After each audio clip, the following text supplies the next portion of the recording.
Science is the great antidote to the poison of enthusiasm and superstition. Hi, I'm Juliette Selgren, and this is my podcast, The Great Antidote, named for Adam Smith, brought to you by Liberty Fund. To learn more, visit www.adamsmithworks.org. Welcome back. Today, on November 17th, 2022, I'm excited to welcome the founder and director of the Objective Standard Institute, Craig Biddle. He's also the author of several books, including Loving Life. You might be asking, what's going on here? We're going to be talking about philosophy today. Specifically, we're going to be exploring objectivism and Ayn Rand and kind of airing out all of that stuff. But first, we're going to take a look at what philosophy is and if you really need it in your life. I think you do. So welcome to the podcast. Hey, Juliette. Thanks. Great to be here. So before we get started, what is the most important thing that people in my generation or my age should know that we don't? That's a great question. I would say the moral purpose of your life is the pursuit of your own happiness while respecting the rights of others to pursue their own happiness. I think that's probably the most important thing people need to know that they don't know. It's also a very rich statement that, as you might have surmised, already contradicts most of the moral ideas that we've been raised with. So, philosophy, who needs it? Why do we need it? Do we need it? Yeah, that's a great question too. In fact, that's coincidentally, I'm currently teaching a reading group on a book titled Philosophy, Who Needs It? By the author Ayn Rand. And the answer that she gives in that book is one that I agree with, and that is that everyone needs philosophy. Indeed, not only do we need it, but everyone has a philosophy, whether he or she is aware of it or not.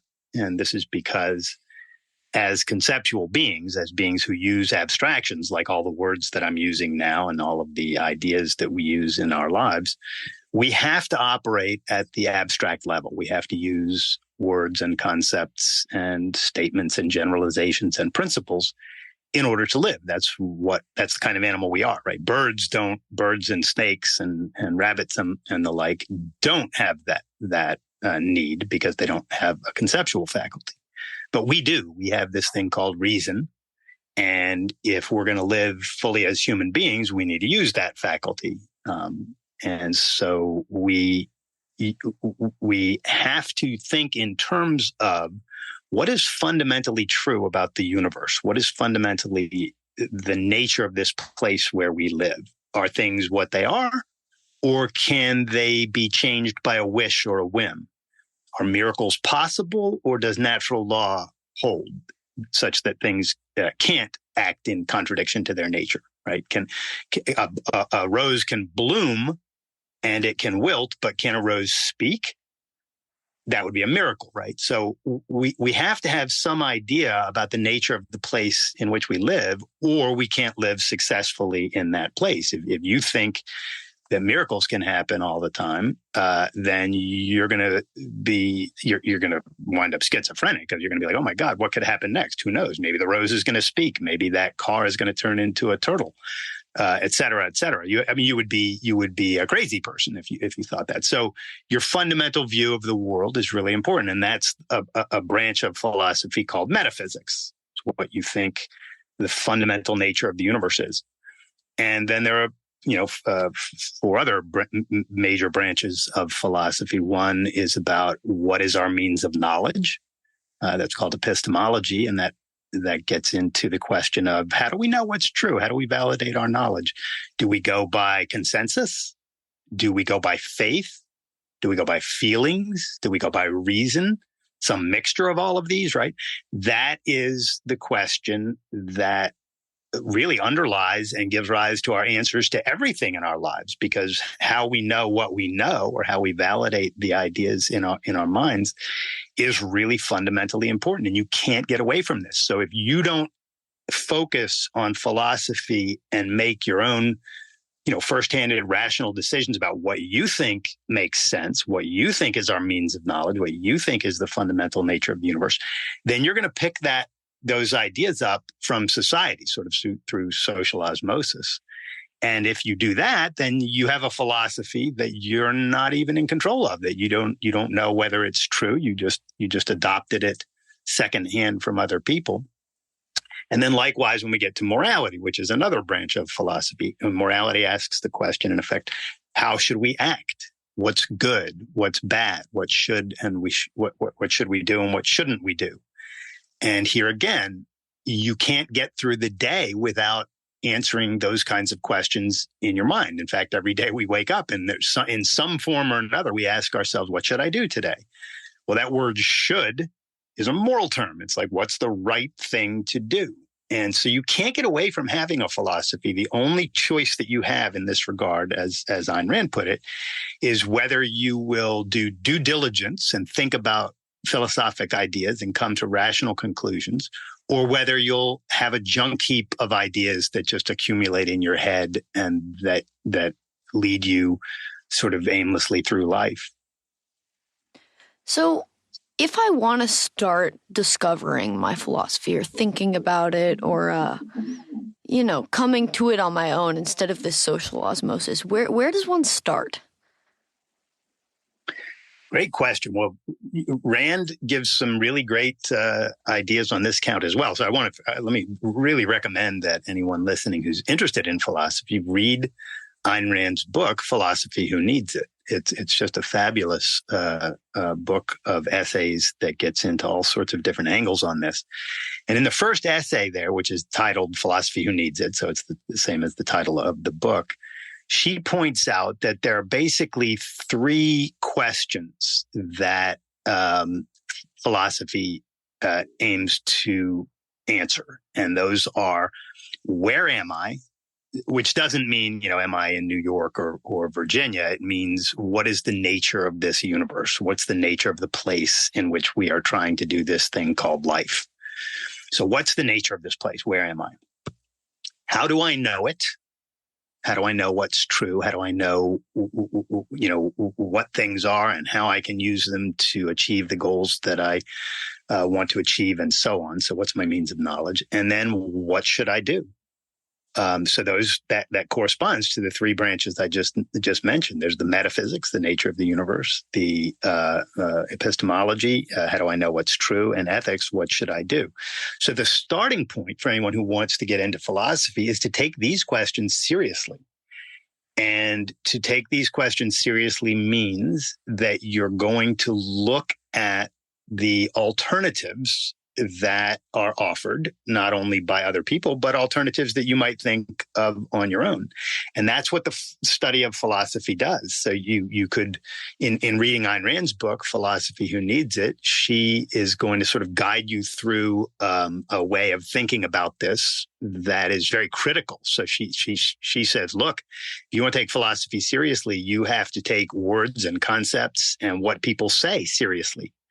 And if somebody says, look, faith is a means of knowledge, I know that, God exists and that the 10 commandments are the moral guides to our lives and all of that, because I have faith, then you got to take that seriously. If faith is a means of knowledge, then faith is a means of knowledge. Well, what does that mean in your own life? And, one of the kinds of things that Rand would point out, and this is not her example, but I'll use it because it applies to something very pressing in our own lives. If you take the idea that faith is a means of knowledge seriously, then what are you going to do when somebody says, I have faith that I should fly jets into skyscrapers full of people because they don't believe in my God? Now, what are you going to do with that? If faith is a means of knowledge, then the person who has faith that he should do that knows that he should do it. That's what it means to have the thing be a means of knowledge. And if he knows that he should do that, and then it's the right thing for him to do, right? You can't get around the problem that is set up by grasping this idea, by taking seriously this notion that you can just accept things as true because you have faith. I believe it without any evidence to support it, no logical argument to support it. I just believe it. Fine. If that's a means of knowledge, then we've got to apply that throughout life. That means anything anybody believes is true by that fact. And then if he acts on it, he's doing the right thing by that fact. Now, this is insane, right? If you think about it. But most people don't think beyond the immediate. They oh, faith is a means of knowledge. So my faith means love your neighbor. So everything's fine. No, it's not. Not if you accept the idea that faith is a means of knowledge, because it means that anybody's faith about anything thereby becomes knowledge. So you see the difference. Now, if you go the other way, if you say, well, let's look at another means of knowledge, reason. Reason is the faculty that helps us to, or enables us to, integrate the things we perceive into concepts. So you look out in the world, you see cats and dogs and birds, and you form concepts to identify those things. Cat. Every time I see something that looks like that, we'll say cat, because that's what that is. And then you integrate into more abstract ideas, putting cats, dogs, and birds together into a more abstract idea called animal, right? And that's somewhat more abstract, and it captures all of those things. And this is how the human mind works. We build concepts on concepts and come up with ways to understand the world using this faculty called reason. So if you go by reason as our means of knowledge, then you can have a completely different approach to the world. I'm not going to accept things unless there's evidence to support the idea all the way down to the perceptual level, just like when I see a cat. And if you build your philosophy on reason, and if you accept reason as your only means of knowledge, then if someone says, well, I have faith I should fly jets into your skyscrapers, you can say, well, where did you come up with that idea? There's nothing in reality to support that idea. There are no facts that give rise to the idea that you should fly skyscrapers into buildings full of people just because they don't believe in your God. Frankly, there's no evidence for the existence of your God. So why are you even accepting that, right? And so there's a very big difference between accepting reason as a means of knowledge and accepting faith as a means of knowledge. And just one more, just to throw another one into the mix, because the means of knowledge is such an important aspect of philosophy. So a lot of people go, well, if I feel it, it's true. So they treat emotions as a means of knowledge. Well, emotions are really, really important. Like, there would be no point in living if you didn't have emotions. Emotions are sort of, there are psychological means of enjoying our values and enjoying life, right? You fall in love with somebody and you feel this emotion of I value this person intensely, and it's really, really important to me that this person is in my life. That's a really important emotion. You know, the simplest example of an emotion is your favorite team, your favorite football team wins the game. You're like, yay, you feel great. Or if your favorite team loses the game, you feel bad. And if you bet a lot of money on that game and your team loses, then you feel even worse, right? So emotions are important. They're how we experience psychologically our values in life. Right? You apply for a job, you get it, and you're like, yeah, this is awesome. I got the job of my dreams. So they're very important, but they are not your means of knowledge. And this is, but some people treat them as a means of knowledge. They treat them as, oh, if I feel it's true, it's true. But that's mistaking one of your mental faculties, your emotional faculty, for being the other mental faculty in your mind, your rational faculty. So according to Rand and according to her philosophy of objectivism, we need to keep these two things separate. Emotions are very important, but they're not your means of knowledge. Reason is. And if you treat reason as reason, your means of knowledge, and emotions as emotions, your psychological means of experiencing your values, then these two things can be in harmony, and you can have a wonderful life where you use reason to figure out what's true, and you enjoy the emotional experiences that you have by achieving your goals and achieving happiness. So you see, there's real practical value in this stuff. It's not the case that philosophy is some pie in the sky, game where you just move words around or try to win arguments. The question is really serious. How do we know what's true? What's going to be are we going to go by reason or emotion or faith or consensus? Just because everybody says it's true, does that make it true? In the antebellum South, the majority thought that slavery was perfectly fine. Did that make it true? Or was slavery wrong and people just didn't know it? Right? So you got to take this stuff seriously. And that's what Ayn Rand advocates in that book. So start with the big questions. Where am I? What's the nature of this place? How do I know what's true? And then what should I do? We can talk more about ethics, which is where the rubber meets the road, because that's where all of your thinking goes to help you decide what to do next, what to do in life. Yeah. So it seems like all of this, all the ways of knowing and all that and reason and Ayn Rand seems to be leading up to objectivism. So what is objectivism? What are its conclusions?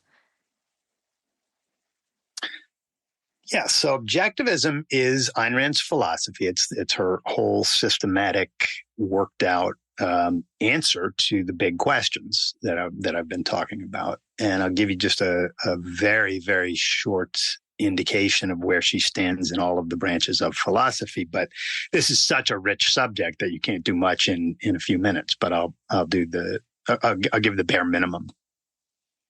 So in metaphysics, her question of what is the fundamental nature of the place we live, this universe that we're in, she says, well, first of all, there's existence. You open your eyes and you see, existence exists. It's not the case that there's nothing out there. There's a world out there, and we can see it, we can touch it, we can taste and hear it, etc. Right? Our senses tell us as soon as we activate them at all that there's something there. What is the nature of this place? She says, well, things are what they are. Everything has an identity. Everything is what it is. So a rock is a rock, a rose is a rose, and a river is a river. And these things are different. And to understand the place that we're in, we have to take those differences seriously and their identities seriously. That's called the law of identity. Things are what they are. A is A. A corollary of that is that things act only in accordance with their natures. A rock can roll if it's kicked or pushed by wind or something, but it can't act on its own, right? The rock is not alive. A flower is different. A flower can take self-generated action. It can grow by shooting its roots down into the ground and turning its leaves toward the sun and photosynthesizing. So these things are different. A rose can bloom, but it can't speak. Miracles are out on her philosophy. She says a thing can act only in accordance with its nature. So a rose cannot speak, a bush cannot speak, right? So here I'm referring to biblical stories about bushes speaking, or water turning to wine, or snakes, or sticks turning into snakes, or the like. She says miracles are out. We live in a place that is ruled by natural law, things being what they are and acting in accordance with their natures. So that's her basic metaphysics, is that there is a reality and things act in accordance with their natures, and things are what they are and act in accordance with their natures. In epistemology, the branch that studies knowledge and how we gain and validate our ideas, she says your only means of knowledge is reason, the faculty that identifies and integrates the material provided by our senses. So she's not against emotion. Emotions are real and they're there, but they're not your means of knowledge. And she's just adamant that we need to keep these things separate so that they can work well together. Use reason to figure out what's true. If there's evidence in support of an idea, then the idea, makes sense. It makes it down to the sensory level. That's what evidence and making sense means. And if there's no evidence to support an idea, then you have no business accepting it. You don't say, well, I feel it's true, therefore it's true, or I have faith that it's true, therefore it's true. You just go by reason. So reason, as she puts it, is an absolute when it comes to knowledge. In ethics, how should we act? What's good? What's right? What's wrong? She says that the only reason we need ethics or need to answer such questions is so that we can live. She says the fundamental reason for thinking and acting is life. We need to live. And so she has a whole inductive argument on this, but she says that human life is the standard of moral value. That which supports and furthers human life is good. So things like thinking and producing values and trading with other people voluntarily so that we can all grow and thrive and live in harmony, that's all good because it serves human life. And the bad or the evil is that which harms or destroys human life. So the refusal to think, or stealing from other people, or raping, murdering, killing. All of the things that are anti-life are bad.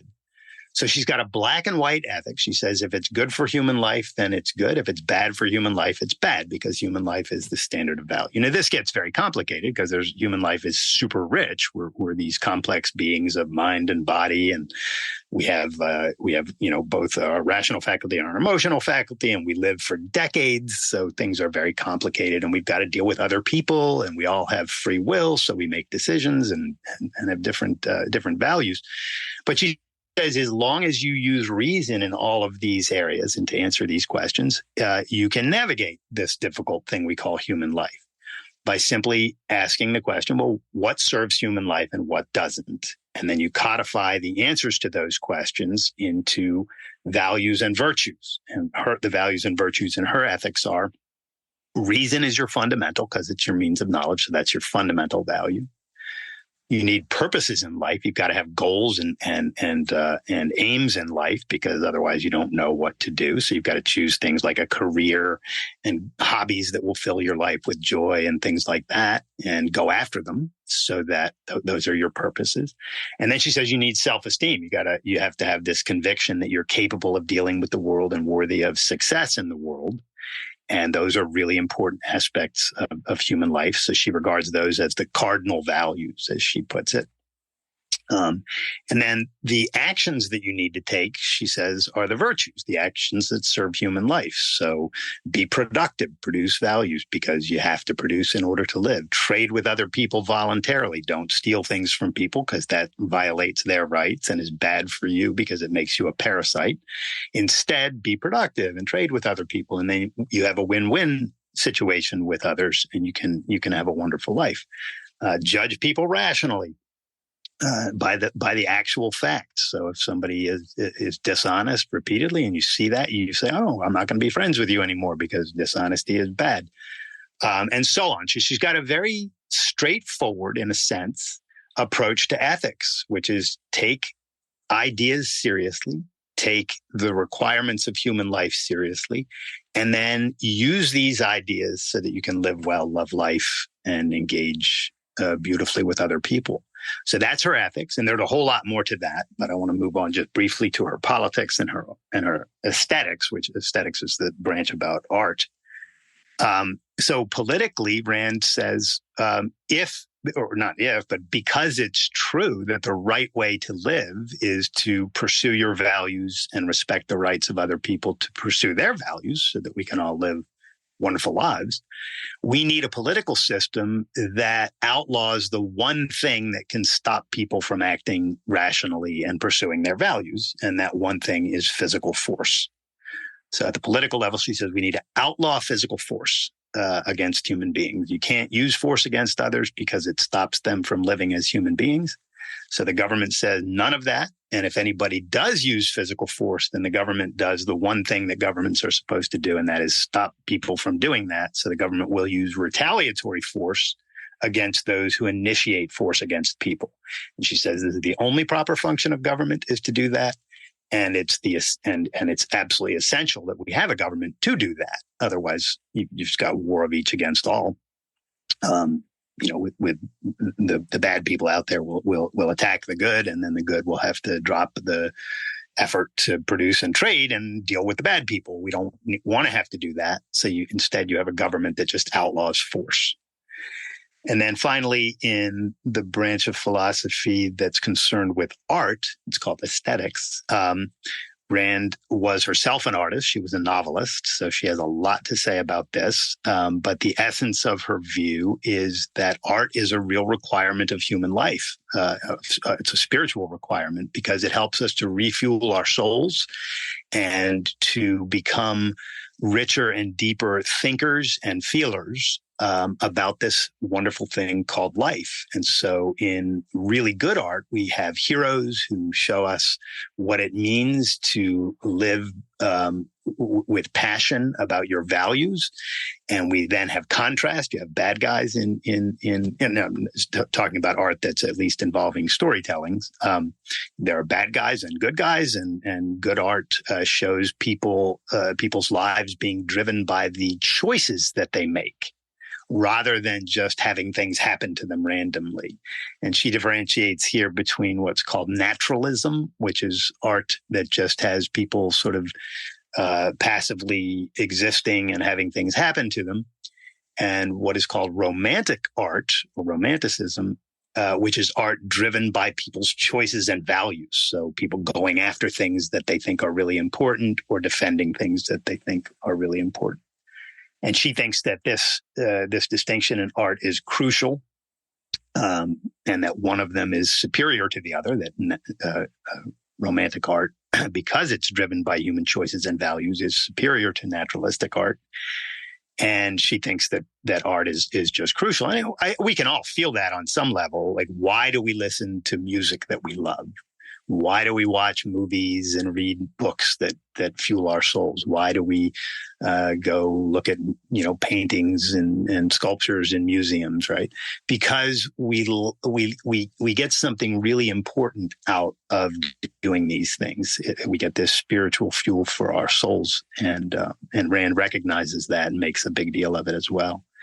So those are the 5 branches. There's metaphysics, what's the nature of the universe; epistemology, how do we know what's true; ethics, what should we do, how should we act; politics, what kind of social system or political system should we have so that people can act and live; and then art or aesthetics, what is the nature of this important aspect of life, and how can we understand it so that we can really enjoy the arts out there.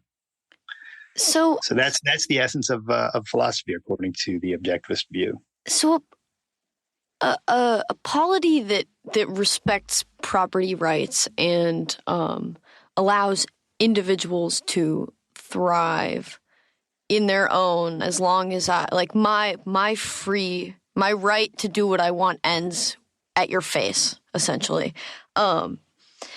How does that work with reason? If my reason tells me that I want your cookie and that I would be very happy to eat your cookie, why can't I just take your cookie? Great question. Yeah. So reason is not merely a means to an end. It's not the case that you choose whatever you want and then reason is just a tool to get the thing that you want. Reason, properly understood and properly used, also tells us what are the proper ends to choose. What are the proper goals to have? What are the proper things to go after? And if you step back and ask yourself the question, what's necessary for human beings, given the kind of animal that we are, to live really beautiful lives, not just for a day, but for the span of decades, right? We have the capacity to live for more than 100 years now. And so you have to take seriously the full context of human life. We are not just, simple creatures that live for a little while and have only one faculty. Whatever I want is good, right? Your emotional faculty. We are instead creatures who can live for a very long time, and we are very complex. We have reason and emotion, and we have friends, and we have our own goals, and we have our own purposes.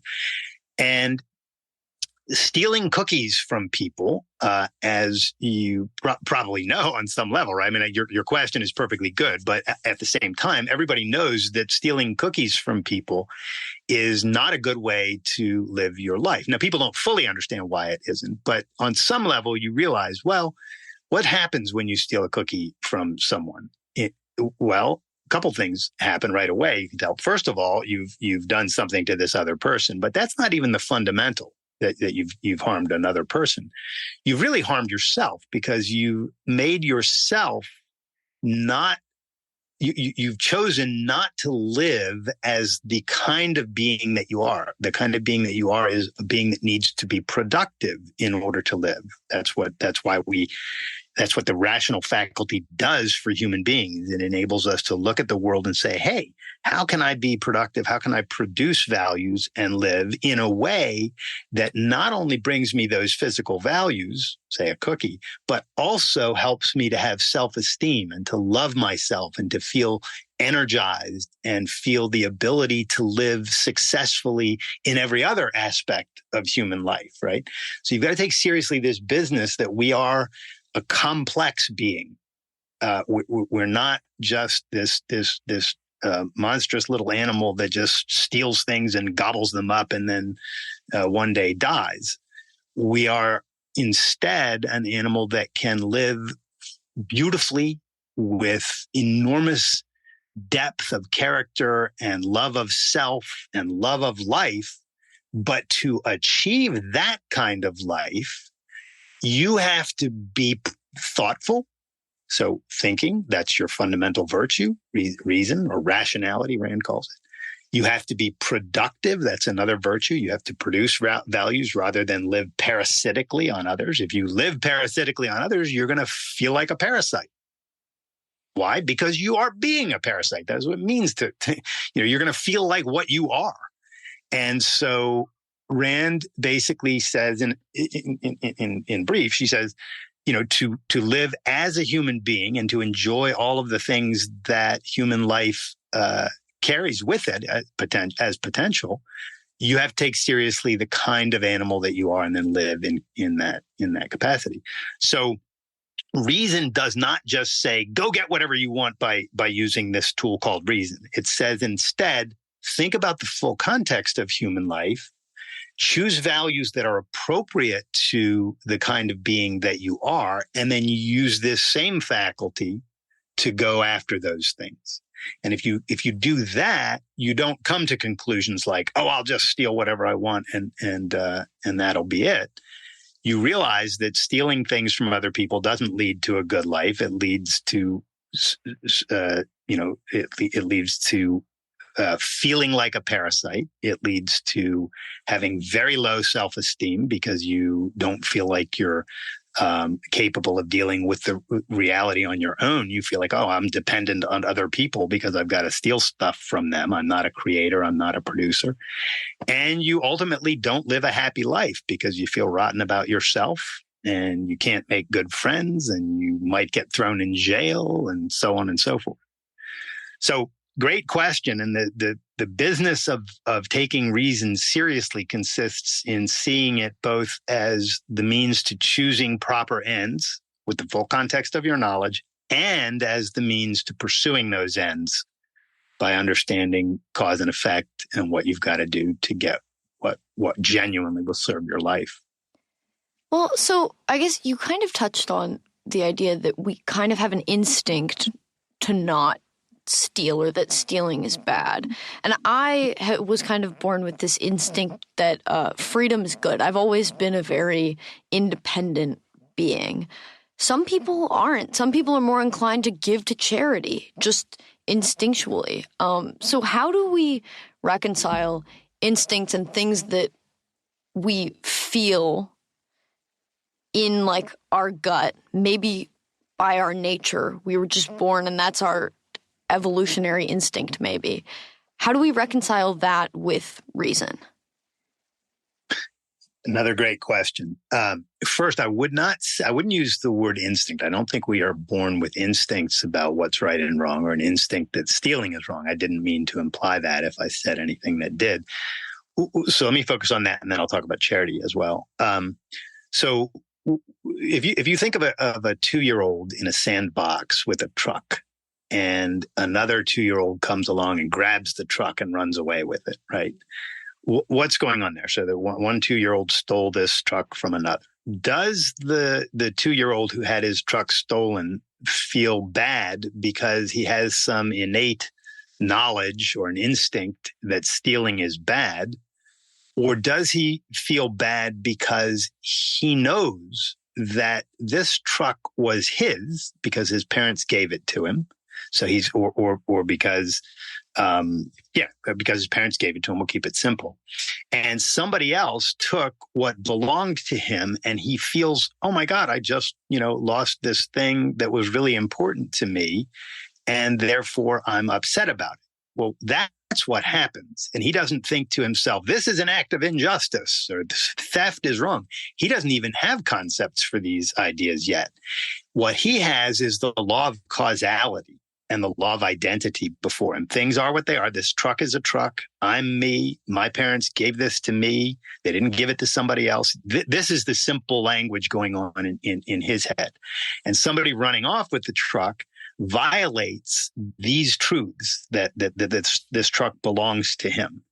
And so at the very simplest level of the way that the human mind begins to work when it's just coming to start to deal with reality, that's the beginning of the formation of the kinds of concepts that will later lead to things like property and theft and justice and right and wrong. And so he's not born with instincts about this. These kinds of ideas develop over time because of experiences like getting a gift from your parents, a truck, and then having that thing stolen and things like this. So just to deal with this confusion, that's very understandable confusion, that we might have instincts about these things. I don't think that's the case. What happens is we learn through iteration that certain things are good for my life and other things are bad for my life. And over time, if we take ideas seriously, we can conceptualize these into a whole category of things that eventually we'll call morality. The things that are good for my life are good, and the things that are bad for my life are bad. And then you even broaden that further and say, well, it's not just me, it's human beings as such. And then we have to take seriously the nature of human beings. So we codify into the principles of our moral code. We codify broader principles. It's not just about me. It's about me because I'm this kind of being, because I'm a rational being. So it sort of emanates outward from personal experience. And then when you get to your age or my age, then we've codified into a huge amount of knowledge that we've learned over the years into a very reality grounded and useful moral code based on these kinds of experiences. Now, that's the ideal. Unfortunately, most people don't do that. Most people just get their morality secondhand from their parents, preachers, or teachers, and they accept it uncritically because they just don't know that they need to think more deeply about these things.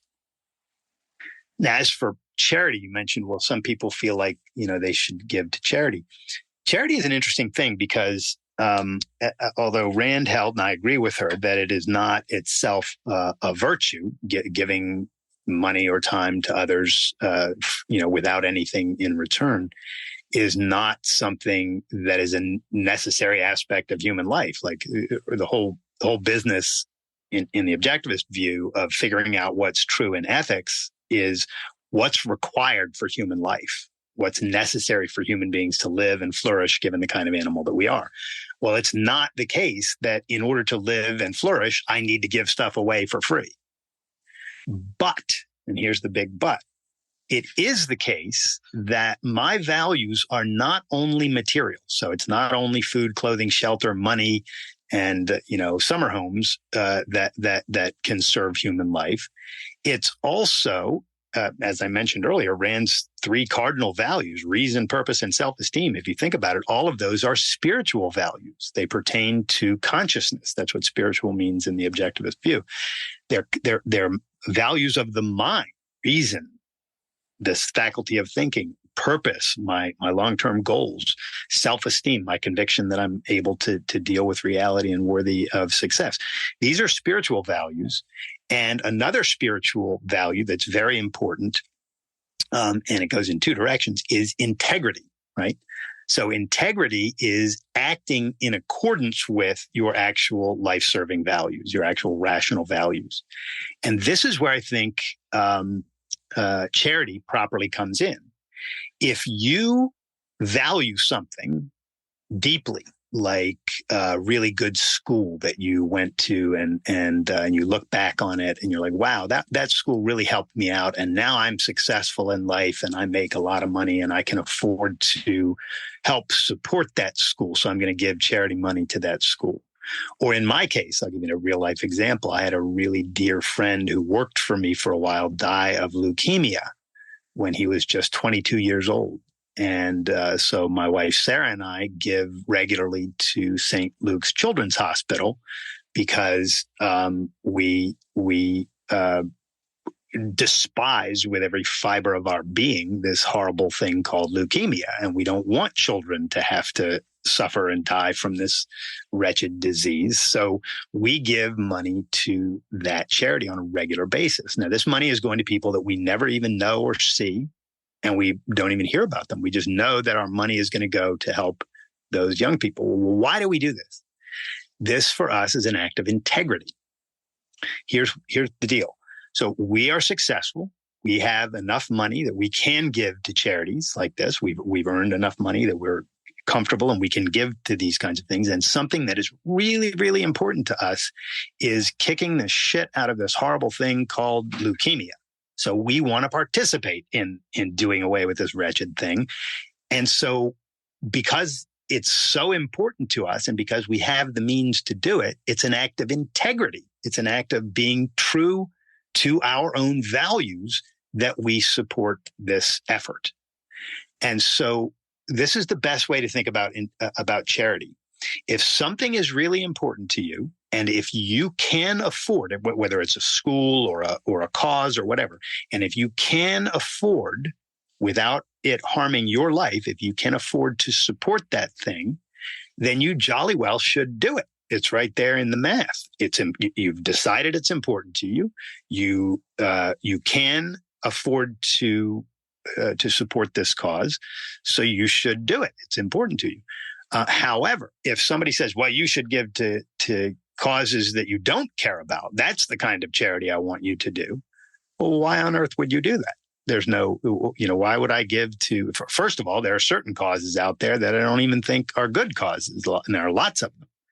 Take Greenpeace, right, which I oppose because I think environmentalism, even though some people might say, oh, I'm for clean air and clean water, that's not what environmentalism is about. Environmentalism is the ideology that places untouched nature or nature untouched by man above the requirements of human life and prosperity. It says, in effect, that the ultimate goal is nature existing on its own without man,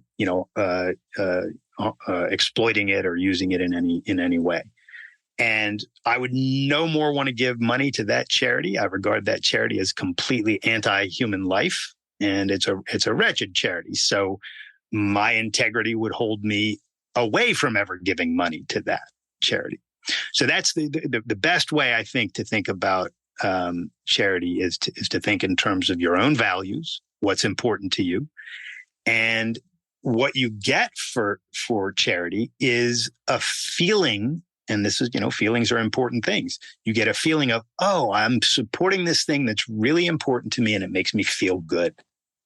And that's great. It's a good reason to do it, as long as you are really thoughtful about it. Just because it makes you feel good doesn't mean it's good. Does it make you feel good because you've done due diligence and really thought through, what is the nature of this organization?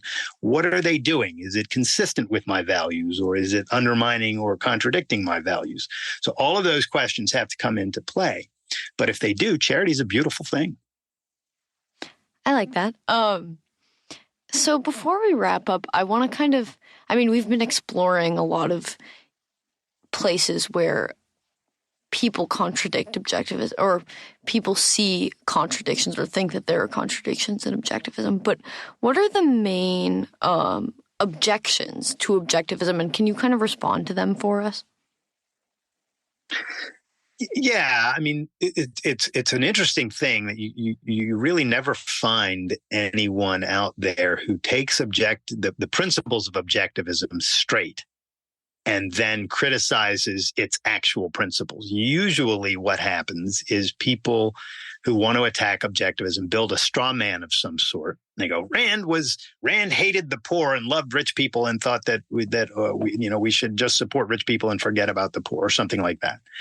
Or Rand thought that, Rand was for selfishness, so she advocated stabbing people in the back to get what you want, or whatever. And these are just not true. This is not what Rand held. if you read her novels, many of the villains in her novels are wealthy business people who came across their money by expropriating it from other people or by getting it through dishonest means or through pull from the government or something. And many of the heroes and heroines in her novel are poor people who are struggling to make a career for themselves. And there are also some wealthy people who are heroic, and there are also some non-wealthy people who are the bad guys. So it's just if you read Rand's novels and her nonfiction works and take the ideas seriously, what you find is that she didn't say anything of the sort of those kinds of things. So you just have to don't accept what other people tell you Ayn Rand said. You have to read Rand if you really want to know what she said. But the general attacks come down to this. People will say, well, she's materialistic. She's just all about material values and making money. Well, that's not the case. As I mentioned earlier, her 3 cardinal values are spiritual values.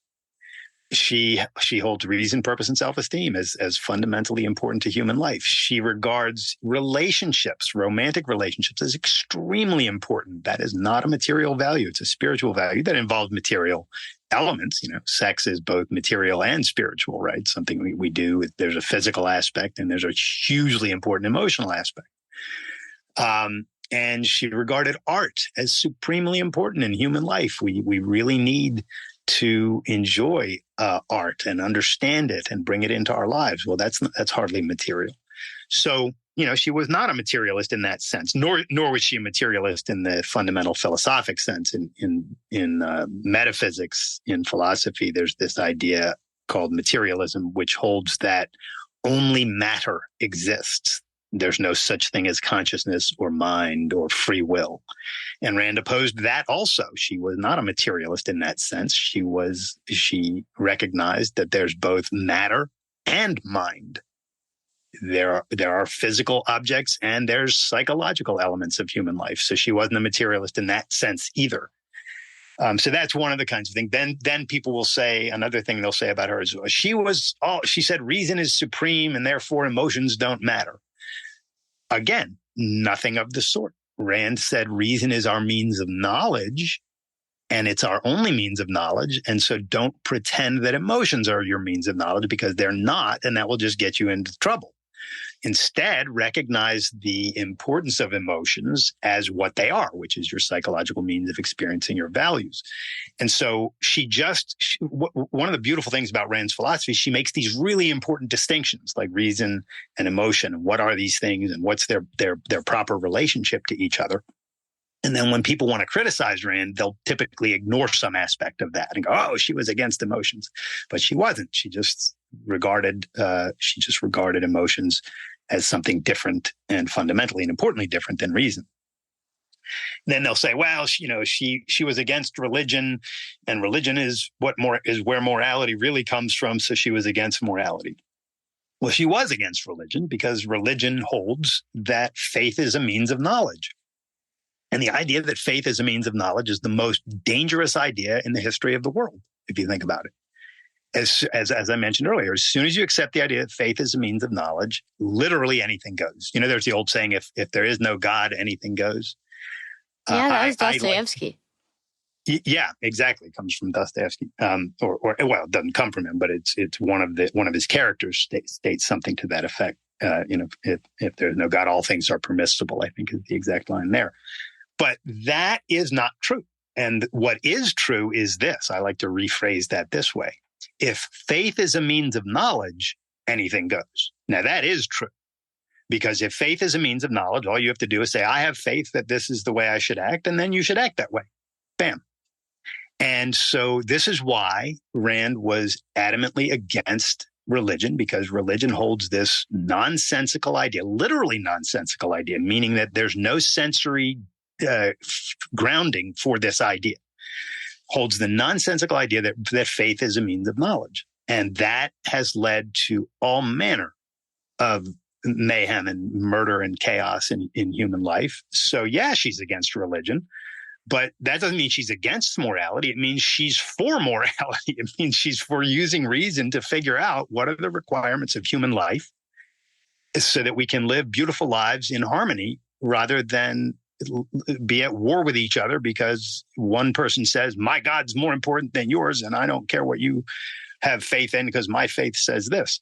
So yeah, people will attack her for all sorts of reasons, or alleged reasons, and they drop the actual context of what Rand's ideas are all about and what she actually said.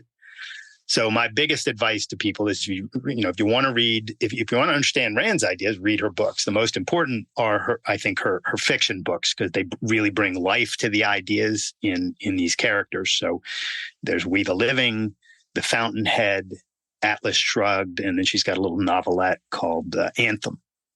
Those are her 4 major nonfiction works. She's got some short stories as well, but those are the major nonfiction works. And then, the major fiction works. I was saying nonfiction there. I was talking about fiction. Her nonfiction works include The Virtue of Selfishness, which is a book focusing on her ethics. And that provocative title is intentional because it's intentional both because she means it and because what is meant by that is not what people think. And so that's a really important book. She gets into what it means to be rationally self-interested and what the principles of that ethics are. Another book is titled Capitalism, the Unknown Ideal, which presents her basically her political views and why she holds them. And that dovetails beautifully with her ethical views in The Virtue of Selfishness.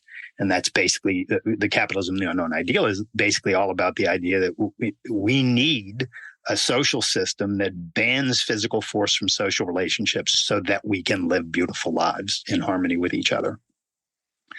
And then the third of her nonfiction works that I'll recommend super highly is the one I already mentioned, which is Philosophy Who Needs It, which really goes into depth on all of these kinds of questions that we're here talking about.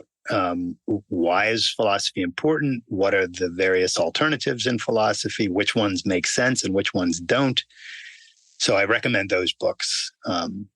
And that'll clear up a lot of the misconceptions that you get out there about what Rand stood for. I wish we had more time to explore all these things, because I can think of a million other arguments that people bring forth. But I have one last question for you.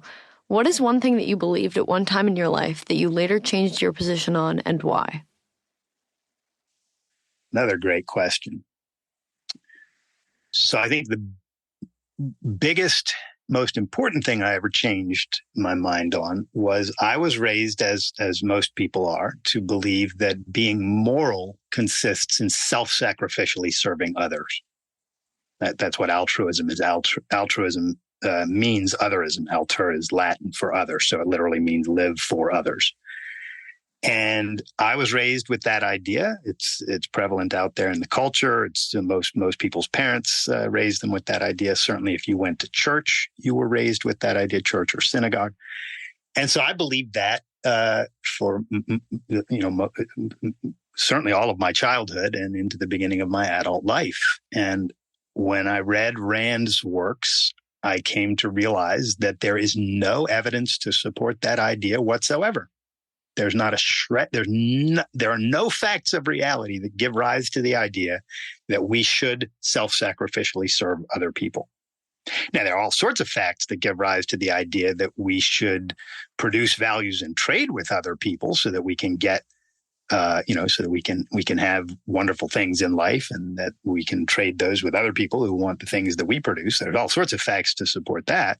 There's all sorts of facts to support the idea that we should use our minds and be rational and pursue our values and take ideas seriously.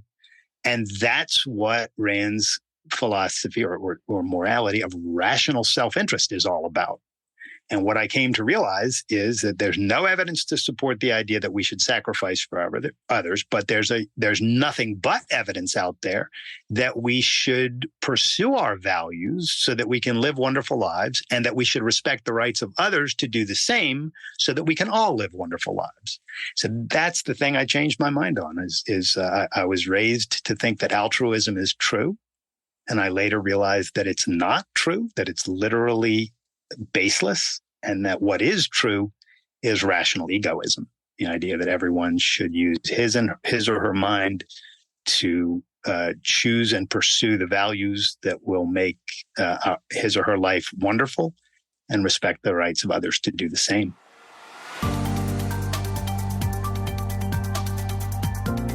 Once again, I'd like to thank my guest for their time and insight, and I'd like to thank you for listening to the Great Antidote podcast. The Great Antidote is sound engineered by Rich Goyette. If you have any questions, any guests or topic recommendations, please feel free to reach out to me at thegreatantidote@gmail.com. Thank you.